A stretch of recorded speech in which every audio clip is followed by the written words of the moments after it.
Hello दोस्तों, welcome to my channel grammar Gurukul. आज हम क्लास 10th और क्लास 12th के बोर्ड एग्जाम में आने वाले सबसे इंपॉर्टेंट टॉपिक की बात करने वाले हैं। वो टॉपिक है सब्जेक्ट वर्ब एग्रीमेंट का टॉपिक। हम आपको सब्जेक्ट वर्ब एग्रीमेंट का 3 हैक्स देने वाले हैं जिससे 100% बोर्ड एग्जाम में क्वेश्चन आते हैं। सब्जेक्ट वर्ब एग्रीमेंट ऐसा टॉपिक है जिससे बार बार एग्जाम में प्रश्न पूछे गए, चाहे आप क्लास 10th में हो चाहे क्लास 12th में हो। बोर्ड एग्जाम में इस टॉपिक से हमेशा क्वेश्चन आते हैं। ये टॉपिक बहुत ही रेलेवेंट है, पहले भी बहुत बार क्वेश्चन पूछा गया, आगे भी पूछा जाएगा। और मैं आपको गारंटी देता हूं इस वीडियो में कि अगर इस वीडियो को आप लास्ट तक देखते हो बिना स्किप किए तो 100% सब्जेक्ट वर्ब एग्रीमेंट से कोई भी क्वेश्चन आपका बोर्ड एग्जाम में छूटने वाला नहीं है। तो चलिए वीडियो शुरू करते हैं। तो हम सबसे पहले हैक नंबर 1 को समझते हैं। हैक नंबर 1 है verb is always controlled by subject in a sentence.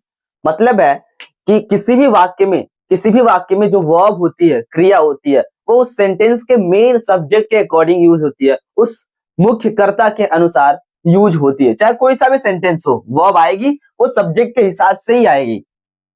अब इसमें कुछ बातें ध्यान दो कि सिंगुलर सब्जेक्ट अगर है आपका तो वर्ब भी सिंगुलर होगी।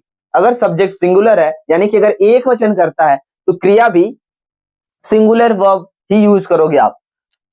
सिंगुलर वर्ब होती क्या समझ लेते हैं कि अगर आप वर्ब की बेस फॉर्म में, वर्ब की फर्स्ट फॉर्म में यस या ईएस जोड़ देते हो तो सिंगुलर वर्ब बन जाती है, ठीक है।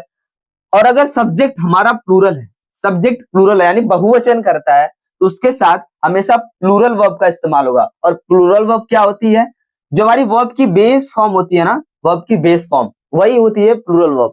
तो हमने क्या सीखा कि सिंगुलर सब्जेक्ट के साथ सिंगुलर वर्ब और प्लूरल सब्जेक्ट के साथ प्लूरल वर्ब का इस्तेमाल होता है। सिंगुलर सब्जेक्ट जैसे कोई एक नाम हो गया, राम, श्याम, ठीक है, कोई एक वस्तु का नाम हो गया जैसे बुक, साइकिल, ये सब सिंगुलर सब्जेक्ट है। और प्रोनाउन कुछ है जैसे ही है, शी, इट, ये सब जो प्रोनाउन है ये सब सिंगुलर है, सिंगुलर सब्जेक्ट की तरह इस्तेमाल होता है, तो इनके साथ सिंगुलर वर्ब का इस्तेमाल होगा। प्लूरल जैसे कि प्रोनाउन है दे, वे लोग, या एक से अधिक नाम आ जाता है सब्जेक्ट में तो वो प्लूरल सब्जेक्ट होता है, ठीक है। तो सिंगुलर सब्जेक्ट के साथ सिंगुलर वर्ब का इस्तेमाल करेंगे और प्लूरल सब्जेक्ट के साथ प्लूरल वर्ब का यूज करेंगे, ठीक है। यही था हमारा हैक नंबर 1। तो अब हम हैक नंबर 1 के कुछ एग्जांपल्स देख लेते हैं क्योंकि एग्जांपल्स हमारा कॉन्सेप्ट और क्लियर हो जाएगा। पहला एग्जांपल है राम गोस या फिर गो टू मार्केट। आपको इन दोनों वर्ब में कोई एक वर्ब सेलेक्ट करनी है। मैंने क्या बताया था, कॉन्सेप्ट है कि सिंगुलर सब्जेक्ट के साथ सिंगुलर वर्ब, प्लूरल सब्जेक्ट के साथ प्लूरल वर्ब। तो यहाँ पे बताओ राम है, राम किसी एक व्यक्ति का नाम है, यहाँ पे किसी एक व्यक्ति के बारे में बात हो रही है, यानी कि सब्जेक्ट है सिंगुलर, तो सिंगुलर सब्जेक्ट के साथ सिंगुलर वर्ब आती है। और यहाँ पे गो सिंगुलर है या गो, मैंने आपको बताया है कि अगर आप वर्ब के फर्स्ट फॉर्म में ऐसा ईएस जोड़ तो सिंगुलर वर्ब हो जाती है। यहाँ पे गो में हम ईएस जोड़ देंगे तो ये सिंगुलर वर्ब बन जाएगी और सिंगुलर सब्जेक्ट के साथ सिंगुलर वर्ब का इस्तेमाल होगा। इसी तरह से डायरेक्ट आपके बोर्ड एग्जाम में क्वेश्चंस आते हैं, ठीक है। Ram goes to market, Ram बाजार जाता है। अब हम दूसरा एग्जाम्पल लेते हैं, दे कैसा सब्जेक्ट है? दे की हिंदी होती है वे लोग। मैंने बताया भी कि दे प्लूरल है, प्लूरल की तरह काम करता है सब्जेक्ट में। इसके साथ अब गोज का यूज होगा या गो का यूज होगा, तो मैंने बताया कि प्लूरल सब्जेक्ट के साथ प्लूरल वर्ब का इस्तेमाल होता है। और प्लूरल वर्ब कौन सी होती है? वर्ब की बेस फॉर्म। और आपको पता है, अगर आपने वर्ब थोड़ी बहुत भी पढ़ी होगी, तो ये गो जो है वो वर्ब की फर्स्ट फॉर्म होती है और ये प्लूरल वर्ब हो गई क्योंकि सब्जेक्ट हमारा प्लूरल है, तो हमने प्लूरल वर्ब का इस्तेमाल किया। और ये एग्जाम्पल बनेगा दे गो टू टेम्पल, वे लोग मंदिर जाते हैं, ठीक है। तो अब आइए हम हैक नंबर 2 को समझते हैं। हैक नंबर 2 है कि अगर सेंटेंस का सब्जेक्ट यानी कि सेंटेंस के शुरू में each, everyone, something, no one, nobody, nothing, अगर ऐसा कोई भी सब्जेक्ट होता है, ऐसा सब्जेक्ट होता है, ये सब इंडेफिनिट प्रोनाउन है, अनिश्चित सर्वनाम है, ठीक है। तो अगर ऐसे सब्जेक्ट्स हैं तो इनके साथ हमेशा सिंगुलर वर्ब का इस्तेमाल होता है। और मैंने बताया सिंगुलर वर्ब क्या होती है? सिंगुलर वर्ब, वर्ब में की फर्स्ट फॉर्म में अगर आप एस या ईएस ऐड कर दो तो वो बन गई हमारी सिंगुलर वर्ब, तो उनके साथ हमेशा सिंगुलर वर्ब का इस्तेमाल होता है। अच्छा, ये सब जितने भी हैं, each, everyone, something, no one, nobody, nothing, ये सब बहुत होते हैं। बस ध्यान देना कि आखिरी में अगर plus O N E one लगा हो, ठीक है, या तो हो सकता है आपको direct O N E one भी दे दे सब्जेक्ट में, ठीक है, या तो लास्ट में थिंग जुड़ा हुआ हो या तो लास्ट में बॉडी जुड़ा हुआ हो, तो ये सब सिंगुलर सब्जेक्ट होते हैं और इनके साथ बेझिझक बिना हेजिटेशन के आप सिंगुलर वर्ब का इस्तेमाल करना, ठीक है। इसका एग्जांपल्स देख लेते हैं एक दो। पहला एग्जांपल है नोबडी लाइक्स या लाइक यू, मतलब आपको लाइक्स और लाइक में से किसी एक का चयन करना है। क्या चूज करोगे आप? तो नोबडी, तो देखो लास्ट में बडी ऐड है, बडी, तो सिंगुलर सब्जेक्ट हो गया, ठीक है। तो सिंगुलर वर्ब का इस्तेमाल होगा। अब सिंगुलर वर्ब क्या होती है, मैंने बताया वर्ब की फर्स्ट फॉर्म में एस लगाओ, तो इसमें एस लगा या इसमें, इसमें लाइक्स, ये सिंगुलर वर्ब है, तो यहाँ पे लाइक्स सही होगा और सेंटेंस बनेगा नोबडी लाइक्स यू, तुम्हें कोई पसंद नहीं करता है। दूसरा एग्जांपल, एवरीथिंग इज या आर परफेक्ट, तो यहाँ पे एवरीथिंग, तो आप ध्यान से देखोगे तो यहाँ पे थिंग जुड़ा हुआ है, कैसा सब्जेक्ट हो गया, सिंगुलर सब्जेक्ट, और सिंगुलर सब्जेक्ट के साथ सिंगुलर वर्ब, तो यहाँ पे इज आएगा या आर, आर प्लुरल वर्ब के साथ आता है, एम आई के साथ आता है, और इज सिंगुलर सब्जेक्ट के साथ आता है। यहाँ पे एवरीथिंग सिंगुलर सब्जेक्ट है, इसके लिए सिंगुलर वर्ब चाहिए होगी, तो एवरीथिंग के लिए इज का प्रयोग होगा, एवरीथिंग इज परफेक्ट, यानी सब कुछ परफेक्ट है, सब कुछ बहुत बढ़िया है। ओके, तो अब हम हैक नंबर 3 को समझेंगे, ठीक है।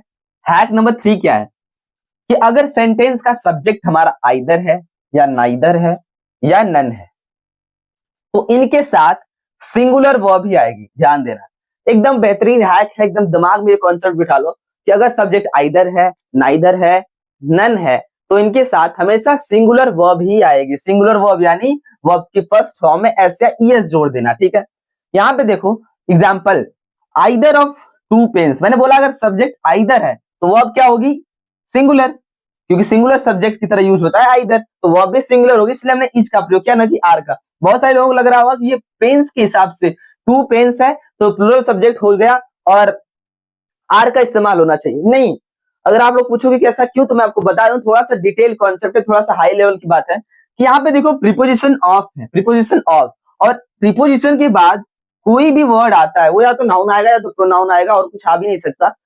तो ये प्रीपोजिशन के ऑब्जेक्ट होते हैं, इस प्रीपोजिशन के ऑब्जेक्ट है, यानी कि यहाँ पे जो टू पेन्स है वो प्रीपोजिशन ऑफ का ऑब्जेक्ट है। और मैंने आपको पहला हैक बताया कि कभी भी वर्ब सब्जेक्ट के हिसाब से यूज होती है, ना कि ऑब्जेक्ट के हिसाब से। तो यहाँ पे प्रीपोजिशन का ऑब्जेक्ट हो गया टू पेन्स, यानी सब्जेक्ट क्या है यहाँ पे, आइदर, और आइदर कैसा सब्जेक्ट है, मैंने अभी बताया इस हैक में कि सिंगुलर सब्जेक्ट, और इसके साथ इज का इस्तेमाल होगा। हिंदी होगी इसका, दो पेन में से एक पेन मेरी है।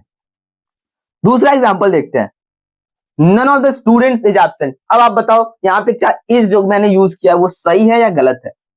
बिल्कुल सही है, क्योंकि स्टूडेंट्स के अगर आप हिसाब से वर्ब यूज करना चाहते हैं आर, तो ऐसा नहीं होगा, क्योंकि ऑफ प्रीपोजिशन है, और प्रीपोजिशन के बाद जो भी आएगा मैं बताया ही हूं कि वो ऑब्जेक्ट होता है, यानी कि स्टूडेंट्स ऑब्जेक्ट है, और वर्ब किसके हिसाब से यूज होती है, वर्ब सब्जेक्ट के अकॉर्डिंग यूज होती है, ठीक है। तो यहाँ पे सब्जेक्ट हो जाएगा नन, और नन के साथ सिंगुलर वर्ब आएगी, none of the students is absent, मतलब कोई भी विद्यार्थी अनुपस्थित नहीं है, ठीक है ना।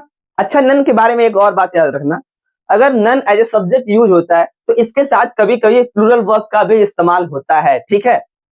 लेकिन आपके बोर्ड एग्जाम में सेंटेंस का अगर सब्जेक्ट नन है तो आप सिंगुलर वर्ब इस्तेमाल करना, ओके। तो आज की इस वीडियो में हमने सब्जेक्ट वर्ब एग्रीमेंट से रिलेटेड 3 हैक्स को बहुत अच्छे से समझा। इन हैक्स को अगर आप पढ़ के चले जाओ 100% बोर्ड एग्जाम में इस टॉपिक से क्वेश्चन आता ही आता है। आपको ये टॉपिक बहुत अच्छे से क्लियर होना चाहिए, और इस वीडियो में मैंने इसको बहुत ही अच्छे से एक्सप्लेन किया है, ठीक है। और अगर ये वीडियो आपको जरा भी पसंद आई हो, कुछ भी अगर आपको वैल्यू मिला हो, सीखने को मिला हो, तो प्लीज इस वीडियो को लाइक करिए, मेरे इस चैनल को सब्सक्राइब करिए, और अपने दोस्तों तक भी इस वीडियो को जरूर शेयर करिए, ताकि उनकी भी कोई भी प्रॉब्लम हो सब्जेक्ट वर्ब एग्रीमेंट से या इंग्लिश ग्रामर की कोई भी प्रॉब्लम हो, तो उनसे भी ये चैनल सब्सक्राइब करवाइए, ये वीडियो उन तक पहुंचाइए, सभी लोगों तक पहुंचाइए, ताकि सबकी समस्याएं दूर हो सके, ठीक है। तो आज की इस वीडियो में यहीं तक, फिर मिलते हैं अगले किसी वीडियो में एक नए टॉपिक के साथ, तब तक के लिए राधे राधे।